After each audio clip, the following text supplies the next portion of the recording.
Baiklah, Assalamualaikum warahmatullahi wabarakatuh. Perkenalkan, nama saya Muhammad Amzad Nur dengan NPM 211321019.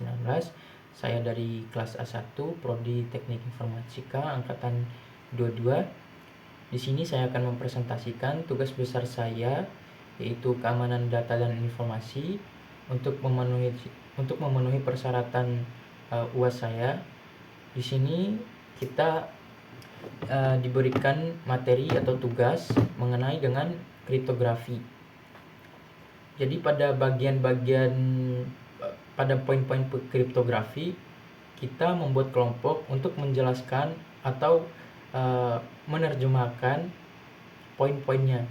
Langsung saja pada poin yang pertama atau poin yang dibagi untuk saya mengenai dengan inskripsi transportasi. Di sini saya akan menjelaskannya.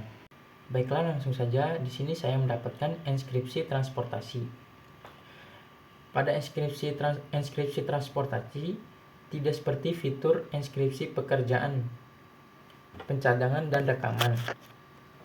Fitur inskripsi pengangkutan jaringan dirancang untuk melindungi data saat dalam perjalanan. Misalnya, saat proksi mengirim data melalui jaringan ke repositori pencadangan.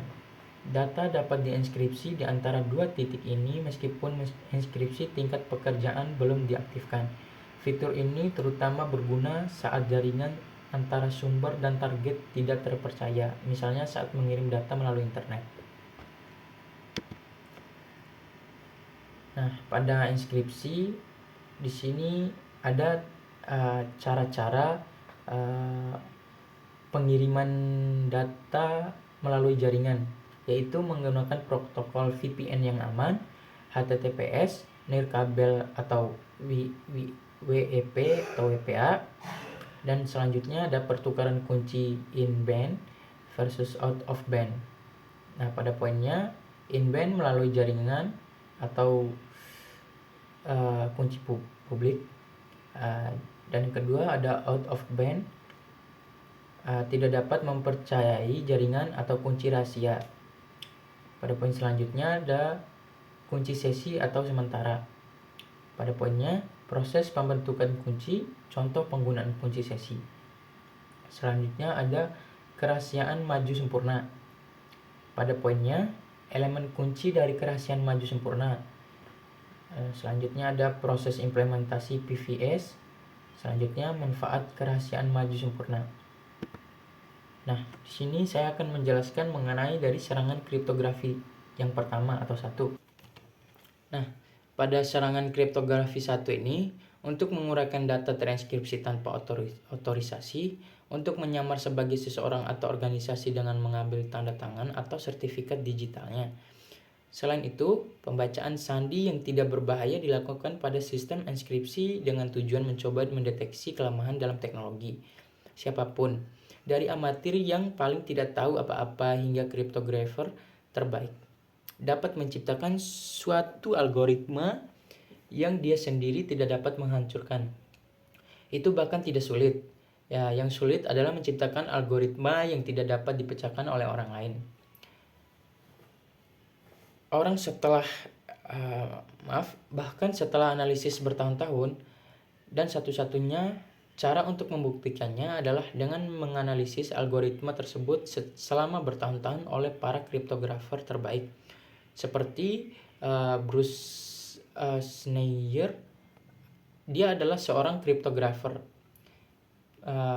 profesional keamanan komputer, spesialis privasi, dan penulis Amerika. Schneier adalah dosen tamu kebijakan publik di Harvard Kennedy School dan fellow di Berkman Klein Center for Internet and Society sejak November 2013. Ia adalah anggota Dewan Electronic Frontier Foundation, Access Now, dan The Tor Project, dan anggota Dewan Penasihat Electronic Privacy Information Center dan verifiedvoting.org. Ia adalah penulis beberapa buku tentang topik keamanan umum, keamanan komputer, dan kriptografi, serta penggemar berat Squid. Yang kedua ada serangan kriptografi 2. Pada bagian ini ada poin-poinnya. itu serangan matematika, dan ada man in the middle dan putar ulang. Yang ketiga ada saluran samping. Nah, pada ketiga ini ada beberapa poinnya. Contohnya pertama, serangan matematika. Poinnya adalah kelemahan pada sandi, kelemahan pada key space, kelemahan dalam implementasi baik itu software maupun hardware. Yang kedua, man in the middle dan putar ulang. Poinnya autentikasi tidak memadai, kontrol sesi atau stamping waktu tidak memadai. Yang ketiga ada saluran samping. Saluran samping ini berkaitan dengan jenis side channel attacks.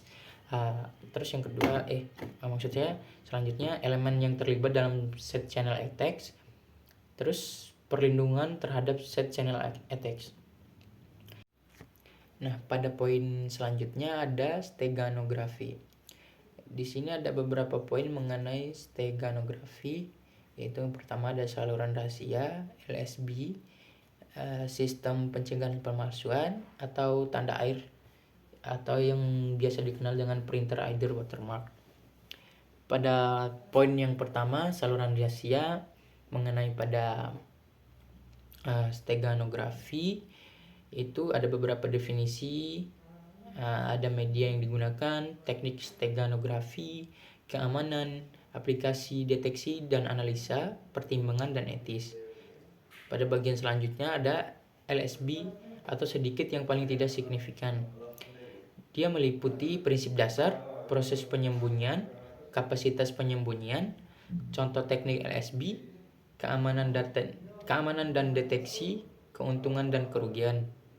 Jadi untuk yang poin ketiga, sistem pencegahan pemalsuan meliputi identifikasi dan verifikasi, teknik pengamanan dokumen, pengamanan produk, sistem digital dan cyber security, pengawasan monitoring, edukasi dan kesadaran, kolaborasi dan penegakan hukum, teknologi canggih dan inovatif. Jadi untuk poin yang keempat itu printer ID watermark atau tanda air pada ID printer. Di sini menjelaskan mengenai proses pencetakan tanda air, yaitu pertama ada langkah-langkahnya persiapan desain, konfigurasi printer, pencetakan kartu, verifikasi, dan distribusi. Nah, ini ada beberapa contoh implementasi pada steganografi. Dapat dilihat pada gambar ini.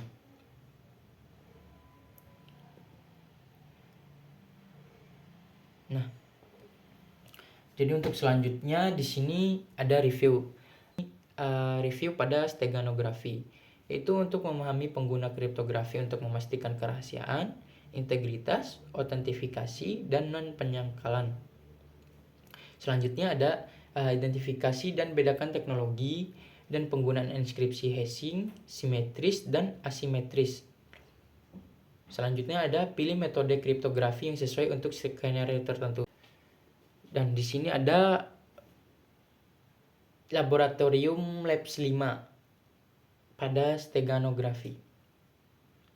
Yaitu tujuannya pertama, untuk tujuannya memahami konsep dasar steganografi, mempelajari teknik less significant bit atau LSB, insertion untuk penyembuhan pesan dalam gambar, mengimplementasi dan menguji LSB steganografi menggunakan Python.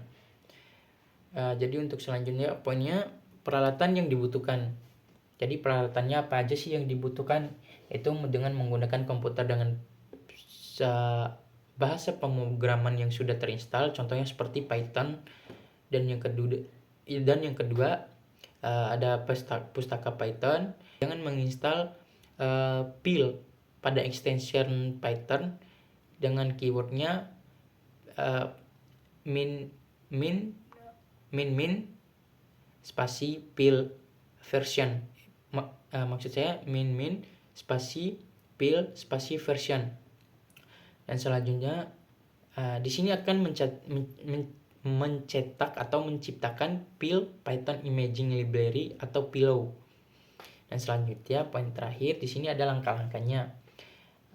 Jadi untuk langkah-langkah tersebut barusan yang maksud saya Ada persiapan lingkungan, yaitu pastikan Python dan pustaka yang diperlukan telah terinstall atau pada komputer atau PC Anda.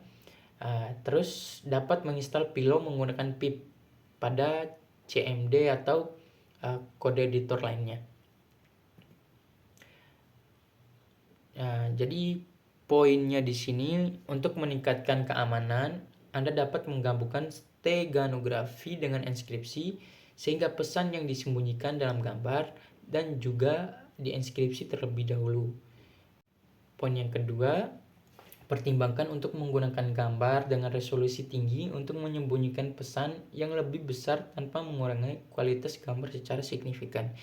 Jadi kesimpulannya, dalam lab ini kita telah mempelajari teknik dasar steganografi menggunakan LSB insertion untuk menyembunyikan pesan dalam gambar. Jadi kita telah mengimplementasikan fungsinya untuk menyembunyikan dan mengambil pesan serta memverifikasi hasilnya. Jadi untuk steganografi adalah teknik yang kuat untuk komunikasi rahasia, namun juga rentan terhadap analisis mendalam dan harus digunakan dengan hati-hati dalam aplikasi nyata.